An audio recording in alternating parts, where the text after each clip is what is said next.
Buenos días, Aragón.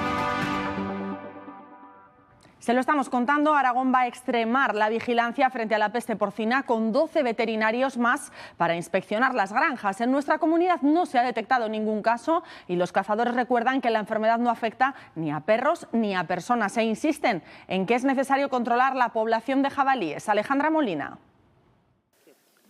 Sí, de momento la peste porcina está acotada a Cataluña, pero aquí en Aragón se quiere estrechar la vigilancia. Ayer el Departamento de Agricultura y Medio Ambiente mantuvo una reunión con el sector, también con la Federación de Caza. Ángel Nuño es su presidente. Muy buenos días. ¿Qué hay? Buenos días. ¿Qué se habló en esa reunión? ¿Se habló de protocolos? ¿De qué hacer? Efectivamente. A ver, la Federación de Aragonesa de Caza, como no cabía de otra manera, pues se puso ante este problema que tenemos que pueda dar al traste con la economía del sector primario en Aragón, pues se puso al servicio del Gobierno de Aragón para lo que necesitara.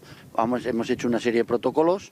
Ahora mismo hay un poco de psicosis porque se han encontrado algún jabalí muerto, pero son jabalíes que han sido o de las cacerías de fin de semana, animales heridos que luego han fallecido, o animales de accidente de tráfico, o muertes naturales que puede ocurrir también.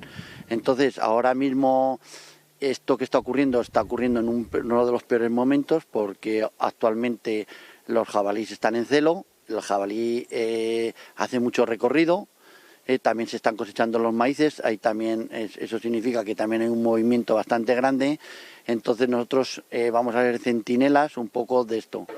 El Gobierno de Aragón quiere hacer una serie de medidas, tanto económicas como eso, para intentar hacer una franja, como aquel diría, de contención por si acaso. Vamos a intentar adelantarnos a todo lo que nos pudiera venir, ojalá no venga, pero hay que estar prevenidos. Pues muchísimas gracias, Ángel Nuño, por atendernos. Ese es el mensaje, calma, porque de momento no ha llegado la peste porcina a Aragón, pero hay que estar preparados.